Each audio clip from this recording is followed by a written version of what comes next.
The news that Samuel Umtiti is stalling on a new contract and available at €60 million, £53 million, will have had some Manchester United supporters dreaming of an Umtiti-Eric Bailly partnership. Others will have just been thinking, it's Sergio Ramos all over again.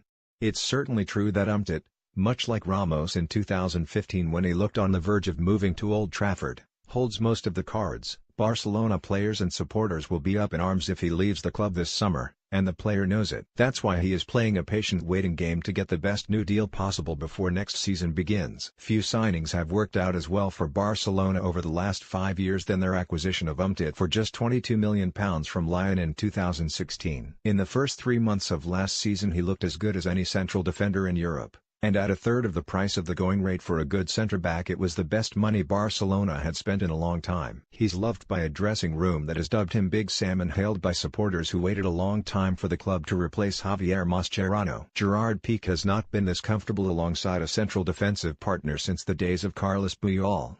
Left-footed, quick and powerful, Umtiti can play to Piqué's left in the middle and cover the forward runs of Jordi Alba. His form has dipped ever so slightly since coming back from a torn thigh muscle in December, but he would still be in the running if there were such a thing at the Nou Camp as fans' Player of the Year.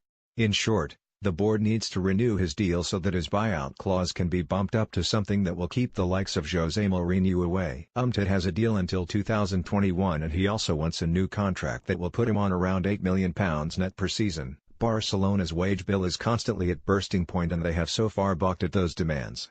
For now, Barca's general manager, Pep Segura, is not expecting the worst.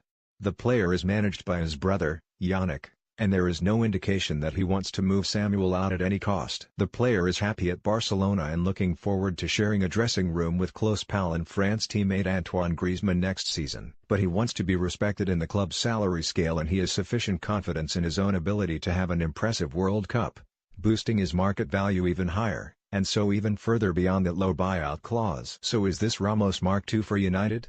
Ramos would have gone to United 3 years ago had Real Madrid not caved into his demands. Likewise, Umtiti will be wearing red next season if Barcelona don't give him the pay rise he wants. They may not have to match what United could pay him, but he does want a significant increase. If he is moved up to £8 million, then his salary will have more than doubled according to estimates of his current earnings. The market for central defenders has changed drastically in the last 2 years, and the price that Liverpool paid Southampton for Virgil van Dijk and Manchester City paid Athletic Bilbao for Aymeric Laporte mean various big clubs will not blink before laying down £53 million for Umtiti. Barcelona are confident that he will be going nowhere, but options such as Sevilla's Clement Lenglet, who has a £26 million buyout clause, have been mentioned just in case the seemingly inevitable renewal never comes to pass.